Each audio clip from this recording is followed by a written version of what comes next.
अस्सलामुअलैकुम बेटा, मैं हूं आपकी प्यारी सी केमिस्ट्री टीचर हफ्सा राना और ये है आपका favourite chemistry channel Aasan chemistry, जिससे हम आहिस्ता आहिस्ता केमिस्ट्री को आसान करते जा रहे हैं। तो आज हम कौन सा टॉपिक आसान करेंगे, चले आए शुरू करते हैं। हम मोल को पढ़ रहे हैं। सबसे पहले हमने मोल पढ़ा, सेकेंड पार्ट में हमने एवोगैड्रोस नंबर पढ़ा मोल से रिलेट करके, और आज हम मोलर वॉल्यूम पढ़ेंगे मोल से रिलेट करके। एक बात बता दूं बेटा, ये जो टॉपिक है मोल, ये आपका MDCAT ECAT point of view से बहुत ज़्यादा इम्पोर्टेंट है, क्योंकि इसमें से जो एमसीक्यू आते हैं उनको करना थोड़ा सा मुश्किल ज़रूर होता है, लेकिन चूंकि अब आपके पास आसान केमिस्ट्री आ गई है तो आसान केमिस्ट्री से अब सब मुश्किलात केमिस्ट्री से रिलेटेड ख़त्म होती जाएंगी। तो आज हम शुरू करते हैं molar volume. Molar volume, molar volume ये क्या होता है बेटा? एक बात याद रखिएगा, ये जो टर्म है वॉल्यूम की, ये हम गैस से रिलेट करके पढ़ते हैं। लिक्विड्स और सॉलिड्स के लिए मोलर वॉल्यूम को नहीं पढ़ते, ठीक है? तो चलें, एक बात कंफर्म होगी। दूसरी बात एक बात हमने ये पढ़ी कि ओनली फॉर गैसेस, और हम जिक्र करते हैं आइडियल गैसेस का। आइडियल गैसेस ऐसी होती हैं जो ऑल द गैस लॉज को ओबे करती हैं। और बेटा इसकी दूसरी कंडीशन ये होती है कि ये एट एसटीपी पर पढ़ते हैं, standard temperature and pressure. Standard temperature 0 degree होता है एंड स्टैंडर्ड प्रेशर जो है वो 1 atm होता है। बस ये दो कंडीशंस हैं। ये कौन सा वॉल्यूम होता है? वॉल्यूम होता है कौन सा वॉल्यूम? वॉल्यूम ये टर्म किसके लिए है? Only for gases. Volume occupied by 1 mole of an ideal gas, 1 mole of an ideal gas at STP is called molar volume। Easy सा है, ये ऐसा वॉल्यूम है जो कोई गैस ऑक्यूपाई करती है। और कितनी गैस बेटा? 1 मोल गैस। इसको रिप्रेजेंट करते हैं, represented by Vm। It's value is, इसकी वैल्यू फिक्स होती है। जैसे बेटा 1 मोल सब्सटेंस के number of particles Avogadro's number होते हैं, इसी तरह 1 मोल गैस का वॉल्यूम मोलर वॉल्यूम होता है। फिर से नोट कर लें, आहिस्ता आहिस्ता बता रही हूं। 1 मोल ऑफ गैस का वॉल्यूम मोलर वॉल्यूम कहलाता है। जैसे 1 मोल सब्सटेंस के number of particles Avogadro's number कहलाते थे। तो इट्स वैल्यू इज फिक्स्ड है 22.414 डेसीमीटर क्यूब। अब जरूरी नहीं है कि हम इसको डेसीमीटर क्यूब में ही पढ़ें, हम इसको चेंज कर लेते हैं 22.414 सेंटीमीटर क्यूब, या बेटा 0.02214 मीटर क्यूब। ये तीनों जो हैं वो वैल्यूज हैं Vm की।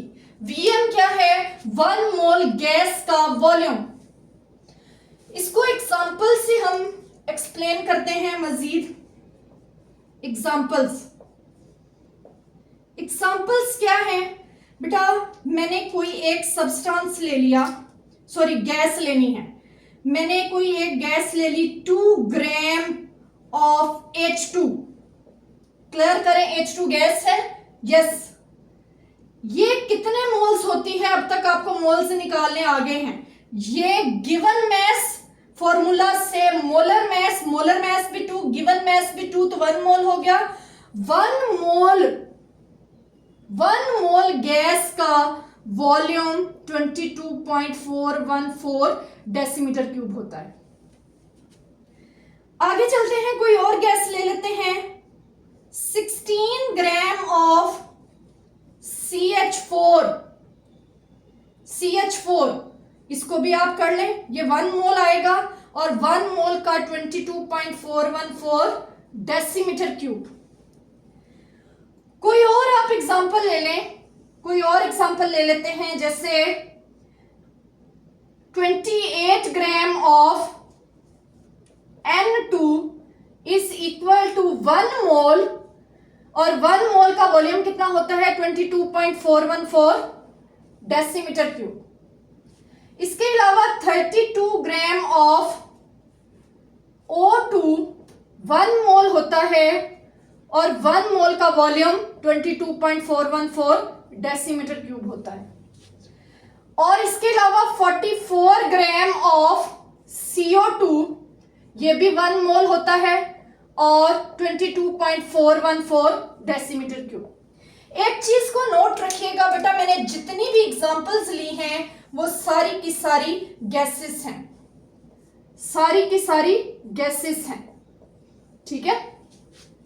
और इनकी जितने भी मोल्स लिए हैं वो सबके 1 मोल हैं। 1 मोल होगा तो 22.414 डेसीमीटर क्यूब वॉल्यूम होगा। अब इसकी हम थोड़ी सी कैलकुलेशंस कर लेते हैं। कैलकुलेशंस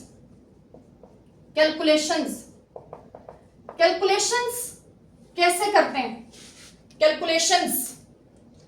कैलकुलेशंस है, इसका फॉर्मूला होता है कि अगर आपने किसी गैस का वॉल्यूम ऑक्यूपाइड फाइंड करना है तो आप उसके सबसे पहले नंबर ऑफ मोल से निकालें और उनको Vm से मल्टीप्लाई कर।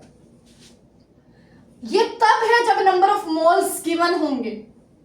अगर नंबर ऑफ मोल्स गिवन ना हो बल्कि मैस गिवन हो तो बेटा मोलर मैस तो हम निकाल लेते हैं खुद, mess divided by molar mass multiply by Vm, ठीक है। इस तरह से हम इसकी कैलकुलेशंस करते हैं। कोई MCQ कर लेते हैं। MCQ है what volume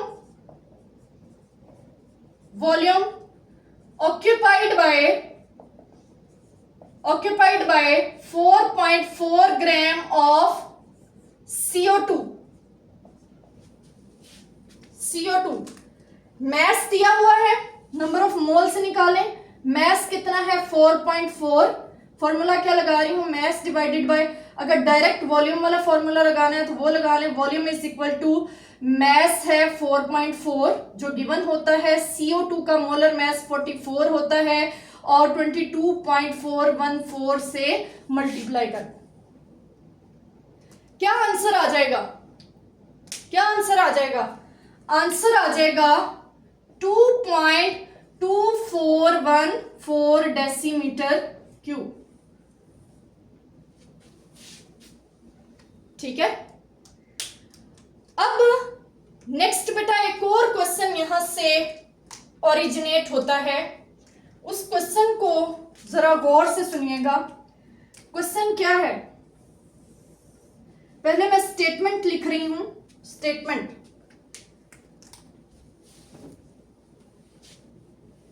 वो क्या बात है कि बेटा हमने कोई 2 ग्राम चीज ली उसका भी यही वॉल्यूम है, कोई 16 ग्राम चीज ली उसका भी यही वॉल्यूम है, कोई 44 ग्राम चीज ली उसका भी वही वॉल्यूम है। क्या है ये मैथ्स पर डिपेंड क्यों नहीं कर रहा? तो एक पॉइंट हमें यहां से ये समझ आया, volume is not affected by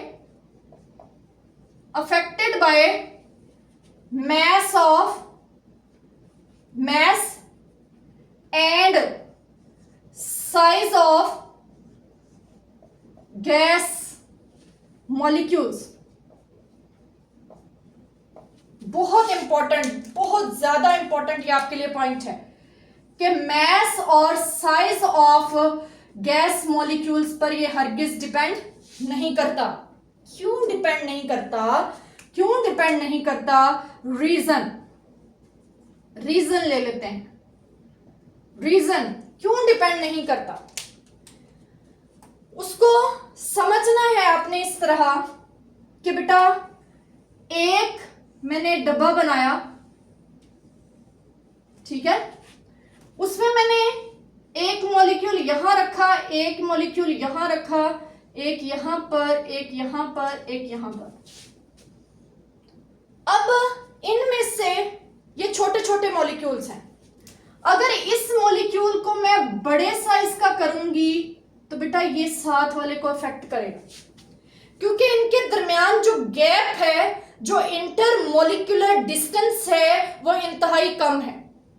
देखें, अगर ये मॉलिक्यूल छोटा है फिर तो कोई मसला नहीं, जैसे ही मॉलिक्यूल बड़ा होता जाएगा वो साथ वाले नेबरिंग मॉलिक्यूल को इफेक्ट करेगा।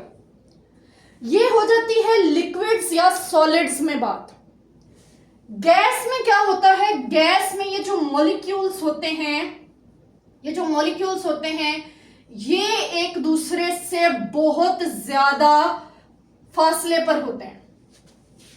कितने डिस्टेंस पर होते हैं? इमेजिन करें कि अगर मैं एक मॉलिक्यूल के बाद 300 और मॉलिक्यूल्स लगाऊं, 300 और मॉलिक्यूल्स रखूं तो फिर जाके अगला आएगा। इतना ज्यादा इंटरमॉलिक्यूलर डिस्टेंस होता है। दैट्स वाई बेटा अब ये मॉलिक्यूल यहां पर बड़ा हो जाए या छोटा रहे, साथ वाले को कोई इफेक्ट नहीं होता। मींस साइज का साथ वाले मॉलिक्यूल पर कोई इफेक्ट नहीं है, इसलिए वॉल्यूम चेंज नहीं होता। Volume is not affected by mass. ये जो मैंने 300 मॉलिक्यूल्स वाली बात लिखी है, ये क्या है? The distance between gas molecules is 300 times greater than their diameter। इनके डायामीटर से मींस इनके अपने साइज से 300 गुना ज्यादा अगला मॉलिक्यूल दूर होता है, इसलिए साइज और मैस का वॉल्यूम पर कोई इफेक्ट नहीं होता। नोट कर लें बेटा, इसको नोट कर लें। ओके बेटा, ये था एक बहुत ही प्यारा सा छोटा सा टॉपिक, मोलर वॉल्यूम। यहां तक मोल को हमने खत्म कर देना था, लेकिन अब सोचा ये गया है कि हम मोल के लिए एक और वीडियो बनाएंगे जिसमें हम सिर्फ और सिर्फ कैलकुलेशंस की बात करेंगे, इंटर कन्वर्जन्स की बात करेंगे। ठीक है बेटा, खुश रहें, हंसते रहें, मुस्कुराते रहें, पढ़ाई करते रहें, और बेटा मुझे याद रखें, मैं हूं आपकी प्यारी सी केमिस्ट्री टीचर हफ्सा राना, जो आपके लिए केमिस्ट्री को कर रही है आसान विद आसान केमिस्ट्री। अल्लाह हाफिज।